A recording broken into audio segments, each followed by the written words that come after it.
Hello friends, स्वागत है आप सभी का एक बार फिर से हमारे यूट्यूब चैनल पढ़ाई विद पीके पे। तो दोस्तों, आज हम लोग पढ़ने जा रहे हैं ज्ञान सेतु सुबोध के गणित भाग पे को।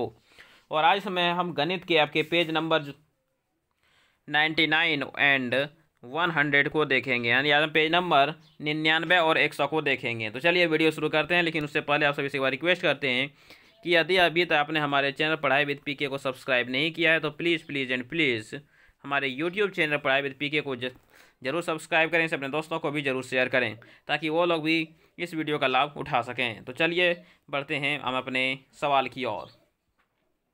तो आज का जो हमारा पेज नंबर 99 है, यानी कि पेज नंबर जो 99 है, उसका पहला सवाल है, सही विकल्प का चयन कीजिए। पूरा कोण का सदैव योगफल होता है। तो जानते हैं आप सभी भी कि पूरा कोणों का योगफल सदैव कितना होता है, तो 90 डिग्री होता है, यानी इसका आंसर हो गया आपका ब। अगला दिया है, यदि संपूरक कोण युग्म में से एक कोण अधिक कोण हो। यदि एक कोण अधिक कोण होता है, दूसरा कोण क्या होता है, तो न्यून कोण होता है, तो ये हो गया आपका द। अगला है, सही विकल्प चुनकर रिक्त स्थान की पूर्ति कीजिए।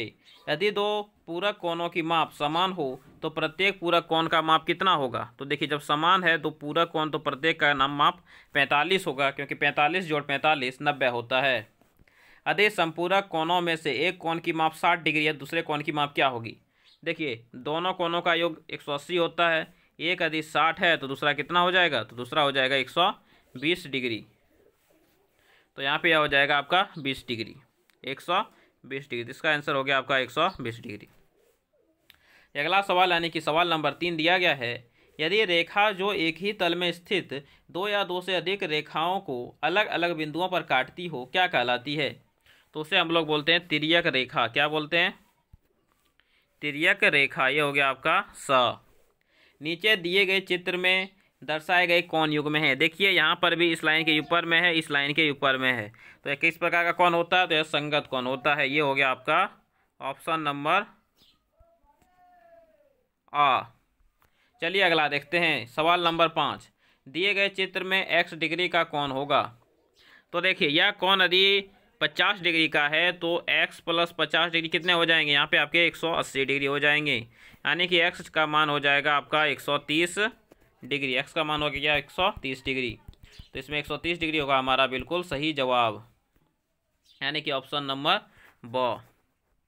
अगला सवाल दिया गया है, यदि दो पूरक कोणों के मापों का अंतर 12 है तो कोणों की माप ज्ञात कीजिए।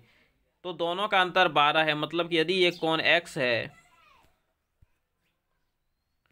तो दूसरा x प्लस 12 होना चाहिए। यदि एक कोण x है तो दूसरा x प्लस 12 होना चाहिए, क्योंकि दोनों का अंतर आपका, तो दोनों को जोड़ेंगे तो पूरा कोण है तो 90 डिग्री आएगा, मतलब कि 2x बराबर आपके आ जाएंगे 78 डिग्री, यानी कि आपका x का मान आ जाएगा 78 का आधा, यानी कि 39 डिग्री। तो एक 39 हो गए तो दूसरा x प्लस 12, तो दूसरे कितने हो जाएंगे, तो दूसरे हो जाएंगे आपके 51 डिग्री।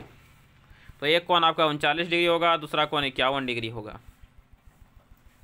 तो चलिए अब आंसर लिख देते हैं, एक कोण 39 और दूसरा 51 डिग्री। तो आप लोगों ने समझ लिया कि यह कैसे आया, तो 39 और 51 डिग्री। क्या दो न्यून कोण संपूरक हो सकते हैं। तो आप सभी जानते हैं कि दो न्यून कोण संपूरक नहीं हो सकते हैं, तो लिखेंगे नहीं हो सकते हैं। और कारण क्या होगा, कारण यह होगा कि दो न्यून कोणों का योग कभी भी 180 डिग्री नहीं हो सकता है। चलिए अगला देखते हैं, सवाल नंबर 8। दी गई आकृति में कोण 1 एवं कोण 2 संपूरक कोण है। यदि कोण 1 में कमी की जाती है तो कोण 2 में क्या परिवर्तन होगा ताकि दोनों कोण फिर भी संपूरक ही रहें। तो बताइए, कोण 1 में यदि कमी करेंगे तो कोण 2 क्या हो जाएगा। तो आप सभी जानते हैं कि इसमें यदि कमी करेंगे तो ये कोण क्या हो जाएगा, बड़ा हो जाएगा। देखिए, इस कोण को यदि हम यहाँ ले तो ये कोण तो छोटा हो गया, लेकिन ये कोण क्या हो गया, बड़ा हो गया। तो क्या वो लिखेंगे, यदि एक कोण में कमी की जाए तो 2 में क्या परिवर्तन होगा, तो लिखेंगे कोण 2 बढ़ जाएगा। कोण 2 क्या हो जाएगा, बढ़ जाएगा, बड़ा हो जाएगा। चलिए अगला सवाल, सवाल नंबर 9। दिए गए रेखा चित्र में निम्नलिखित की पहचान कीजिए। आसन्न कोणों के युग्म। चलिए एक एक कोणों के युग्म हम यहाँ पे लिखेंगे। आसन्न कोणों के युग्म, आसन्न कोण यानी कि ये कोण को दो, अगर कोई एक लाइन काट दे तो क्या क्या हो जाएंगे, ए ओ बी और बी ओ सी। तो ये हो जाएगा आपका अब एक नंबर ए ओ बी और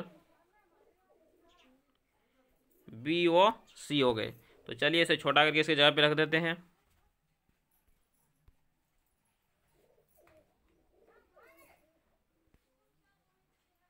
यह हो गया यहाँ पे आपके आंसर। दूसरे में दिए गए हैं रेखिक कोणों के युग्म, यानी कि एक सीधा रेखा पे बना हुआ कोण, तो कौन कौन से हो जाएंगे? तो अब यहाँ पे इसे लिख लीजिएगा कौन कौन से कोण हैं। ए ओ ई और डी ओ, ए ओ ई और डी ओ ई, तो ये हो जाएंगे आपके ए ओ ई और डी ओ ई। तो ए ओ ई और डी ओ ई यहाँ पे ये हो गए आपके इसके आंसर।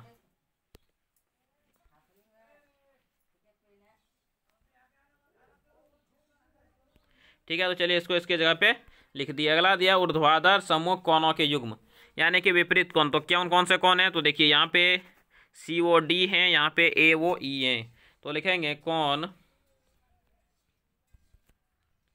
सी ओ डी और कोण ए ओ ई। तो यहाँ पे आपके आंसर हो जाएंगे सी ओ डी और कोण ए ओ ई। तो चलिए इसे भी इसके स्थान पे रख दिया जाए। ठीक है, तो इसे भी मैंने यहाँ पे रख दिया, तो आप लोग इसे नोट कर लें। चलिए अगला देखते हैं। अगला दिया गया है निम्नलिखित में कोण एक्स वाई जेड का मान ज्ञात कीजिए। देखिए वाई और 30 डिग्री दोनों ऊर्ध्वाधर सम्मुख कोण है, तो वाई का मान तो आपका आ गया 30 डिग्री। ठीक है, चलिए अब बताइए कि यहाँ पर ये तीनों कोणों का योग कितना होना चाहिए? 180 डिग्री। तो ये 30 है, 40 है, 70 डिग्री है, तो 70 डिग्री तो ये हो गया, तो ये कितना होगा? 180 डिग्री होगा।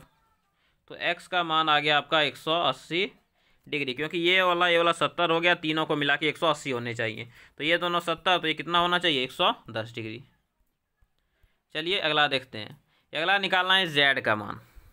तो देखिए यहाँ पे इन दोनों कोणों का योग कितना होना चाहिए? 180 डिग्री।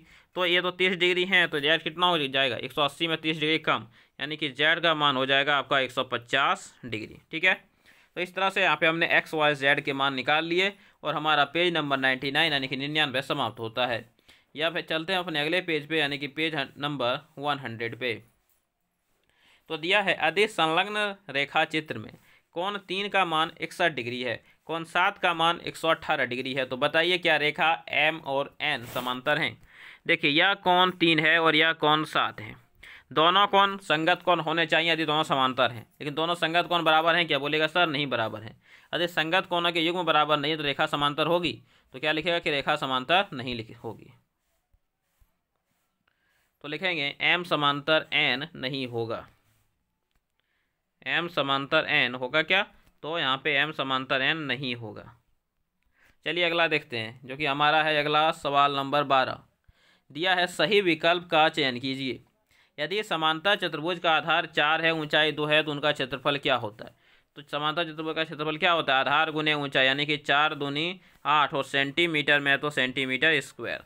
तो कितने आ गए? 8 सेंटीमीटर स्क्वायर, यानी कि हमारा जो आंसर हो गया ऑप्शन नंबर आ हो गया यहाँ बिल्कुल सही। तो चलिए इसी तरह से हम अपने अगले सवाल पे बढ़ते हैं। सवाल नंबर 12 का ख। यदि त्रिभुज का आधार 20 सेंटीमीटर और ऊंचाई 10 सेंटीमीटर तो उसका क्षेत्रफल क्या होगा? तो त्रिभुज का क्षेत्रफल क्या होता है? 1/2 आधार गुने ऊंचाई। तो इसे सॉल्व कीजिएगा तो 10 बार में कटेंगे तो कितने आ गए? तो यह आपके आ गए 100 सेंटीमीटर स्क्वायर, यानी कि यह हो गया ऑप्शन नंबर 100 सेंटीमीटर स्क्वायर इसका सही जवाब। चलिए बढ़ते हैं हम अपने अगले सवाल पे, सवाल नंबर 13 पे। सवाल नंबर 13 है यदि एक समांतर चतुर्भुज का क्षेत्रफल 24 सेंटीमीटर स्क्वायर है और आधार हमें दिया गया है कि आधार कितना है? तो आधार आपका 4 है, तो आपको ऊंचाई ज्ञात करनी है। तो ऊंचाई बराबर मैंने बताया है क्या होता है? तो क्षेत्रफल बटा आधार। तो ऊंचाई बराबर होता है क्षेत्रफल बटा आधार। क्षेत्रफल आपका 24 है, आधार आपका 4 है, इसे भाग दीजिए कितने आएंगे? तो 6 सेंटीमीटर यहाँ पे आ गए आपके ऊंचाई। तो आपको इसको इसी तरह से नोट करना है। सवाल नंबर 14। एक त्रिभुज का क्षेत्रफल 140 सेंटीमीटर स्क्वायर है, ऊंचाई 10 सेंटीमीटर, उसका क्षेत्रफल क्या होगा? ये त्रिभुज का क्षेत्रफल क्या होता है? 1/2 आधार गुने ऊंचाई, और यह आपके दे दिए गए हैं कि 140 हैं। हमें निकालनी है आधार।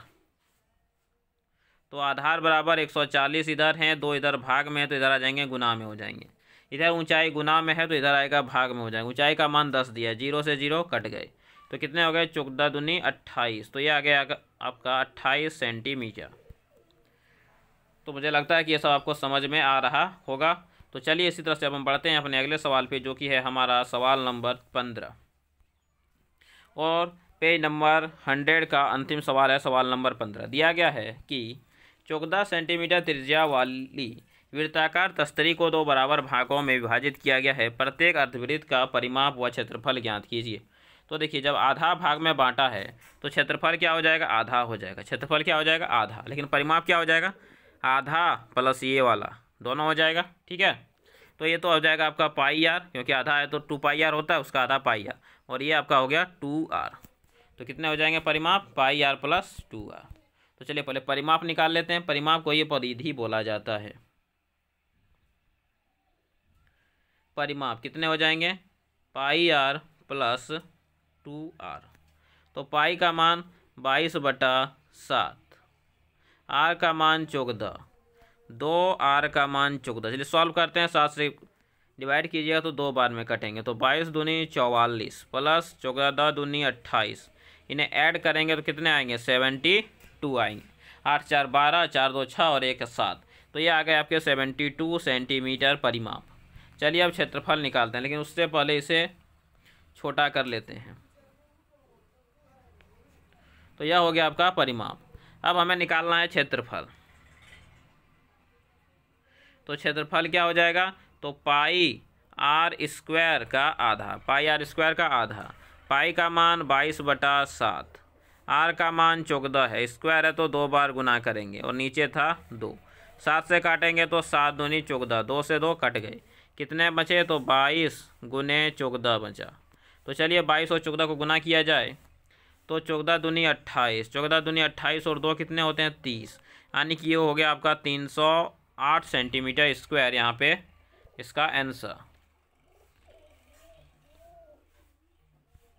तो आपके जो यहाँ पे आंसर हो गया वो हो गया 308 सेंटीमीटर स्क्वायर। तो आप इसे नोट कर लें।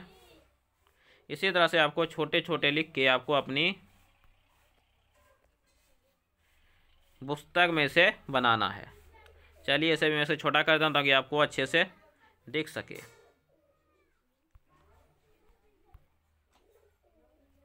चलिए ठीक है, तो इस तरह से हमारा जो पेज नंबर था आपका 100, तो पेज नंबर 100 होता है यहाँ पे समाप्त। लेकिन वीडियो समाप्त करने से पहले अंत में आपसे फिर से एक बार रिक्वेस्ट करते हैं कि यदि आप हमारे चैनल पे नए हैं या फिर आपने हमारे चैनल को सब्सक्राइब नहीं किया है तो प्लीज़ हमारे चैनल पढ़ाई विद पीके को जरूर सब्सक्राइब करें और अपने दोस्तों को भी इस चैनल के बारे में बताएं और उन्हें भी सब्सक्राइब करने के लिए बोलें। तो चलिए मिलेंगे अगले वीडियो में, तब तक के लिए धन्यवाद। जय हिंद, वंदे मातरम।